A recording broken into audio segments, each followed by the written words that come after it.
Et on va en venir aux affaires scolaires. Avant cela, je voulais vous informer qu'une délégation des salariés de Tati, c'était le bruit que nous entendions à l'extérieur, avait manifesté depuis les magasins Tati pour se rendre à la mairie. Et donc j'ai demandé, puisqu'ils le souhaitaient, qu'un certain nombre d'élus puissent aller les rencontrer. Voilà pourquoi Karine Roland nous a quittés avec d'autres élus qui sont donc en train de recevoir les salariés de Tati qui le souhaitent et qui pourront, le cas échéant, nous faire un compte-rendu si c'est utile de cette discussion et éventuellement proposer un vœu ou une expression du conseil d'arrondissement. C'est un sujet important que celui de Tati qui a connu non pas un rebondissement mais un ralentissement lors de l'audience qui s'est tenue l'année dernière puisque le délibéré, enfin en tout cas la décision de justice a été reportée au mois de septembre, ce qui est une bonne nouvelle temporaire pour les salariés puisque jusqu'à la fin septembre, ils sont assurés de continuer à travailler, d'avoir leur salaire, de pouvoir ouvrir leur magasin,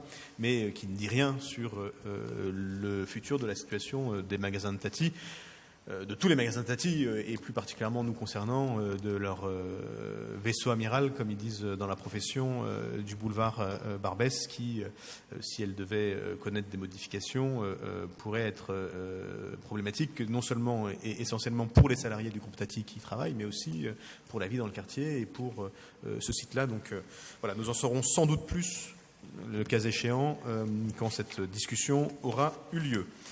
Et en attendant, je laisse la parole à Philippe Dariula pour nous parler des petits débrouillards.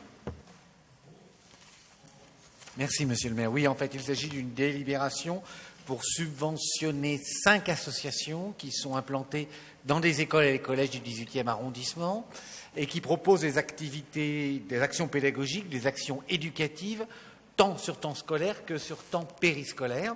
5 associations dont 2 d'entre elles, d'ailleurs, sont portées à bout de bras par des directeurs. Par des directrices, d'ailleurs, j'allais dire des directeurs, mais ces directeurs sont des directrices d'école, et les 3 autres, toutes très s'appuyant à la fois sur les équipes éducatives et sur les de l'éducation nationale et sur celles de la ville.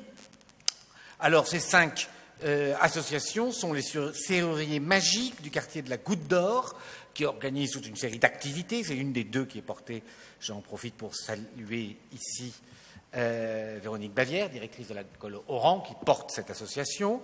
L'association Sierra Prod, qui là intervient essentiellement sur le projet qui est fait vis-à-vis du collège Berlioz, dont vous savez toute l'attention que nous portons à cet établissement. L'association Slam au féminin, qui travaille contre les comportements sexistes notamment, et qui intervient essentiellement sur l'élémentaire Béliard.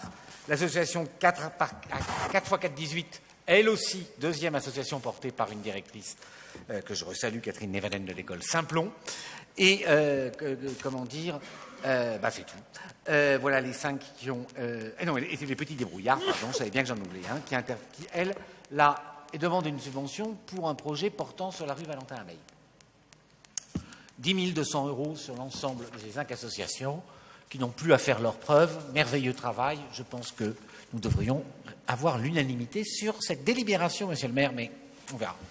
Je vous remercie. Je confirme l'intérêt de l'ensemble de ces activités. Donc je vais soumettre à votre vote cette délibération qui est pour unanimité. Je vous en remercie et eux surtout.